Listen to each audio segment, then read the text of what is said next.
Hello and welcome back to the channel. Hopefully you can see the next job behind me with a rose bush which has managed to snap the post which has been holding it just over there due to all the bad weather we've had in the UK over recent weeks. Now I've got a new pole just over there, a new post to support it, so let's get this in the ground and get the rose bush back on its feet again. So first thing we've got to do is knock out the existing stake in the ground and get that off the bush as well, whilst trying not to damage it or any of its roots. So let's just see if we can use this sledgehammer to get it out, because it's in there pretty damn solidly.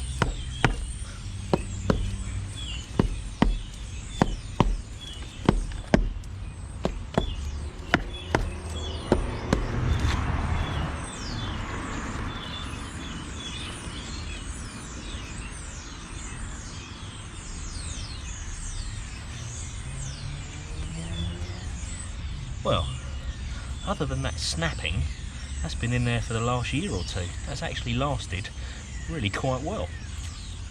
So here's the old bit of wood that we were using, which was actually just a bit of battering, and you can see where that snapped off right there. And here's the new one, which is just slightly chunkier. Also, I couldn't help myself. I did just stain the end of it, the end that's going to be in the ground. Just anything to add a bit more durability and protection. I know it has been treated, but as I said, anything you can do just to make it last longer has got to be a good thing.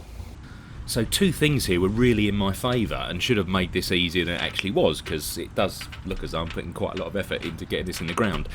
One, the actual wetness and the dampness because of all the bad weather we've been having recently, but also as well I did have a smaller but existing hole in the ground, so with the previous stake, so it was just really a question about using that. I also thought it would be good practice just to use a sacrificial wooden block just to bang the post into the ground so I didn't damage the top of the post. Although looking at it right now, it looks as though the camera's going further into the ground than the actual post is, but I was actually making steady progress. Right, it's time to get the bigger hammer out and see how we get on. Slowly, I suspect.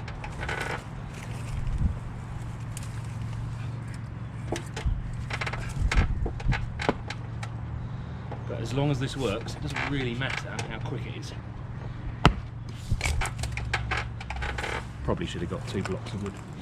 As you can tell, my best of intentions didn't actually last long, and instead of getting a more suitable piece of wood, or indeed actually attaching that or what I had to the post just to protect it, I went straight to bashing it with a sledgehammer. Now, I was careful because obviously the last thing I wanted to do was actually split or seriously damage it.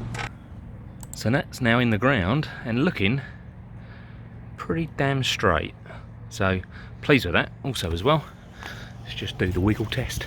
Now there is going to be a bit of movement and that's fine, but there's not a great deal down there. I'll move it both sides, that's okay. And now, because I've got this two-tone fence post or stake, and apologies because I do keep using these terms interchangeably, I thought what I'd do is I'd just stain the rest and again protect that, and also as well, you know, it matches in with the rest of the fencing that we've got around it. And looking back while editing this video now, the post does actually look as though it's slightly bent and not very straight, but genuinely that's not the case. It's not 100% straight by any means, but it must be where I actually positioned the camera here. Onto the homeward stretch then, for me to literally get my arms around this rosebush and get it back up straight again.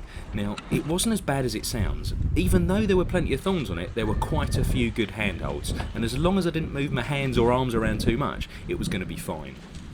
One of the other things I was trying to do as well, which I noticed as I got it back up vertical again, was that it would naturally sit with a couple of branches around the pole, which would just give a bit of extra purchase. So I was just trying to manoeuvre things back into position just to give it the best chance and the best support it could possibly get.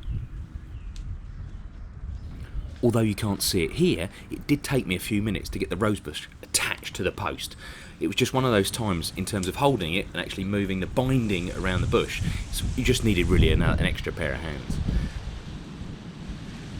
On to finishing touches then, and I've just got a ball of old string, and I'm just trying to capture all those other branches that have really gone all over the place as a result of it laying on the floor, as well as just try and provide an extra bit of security and tethering to the post itself. Now this isn't going to be the end state because the bush actually needs a bit of a prune, but it's just enough to now just to keep it, hopefully, in the place that it needs to be.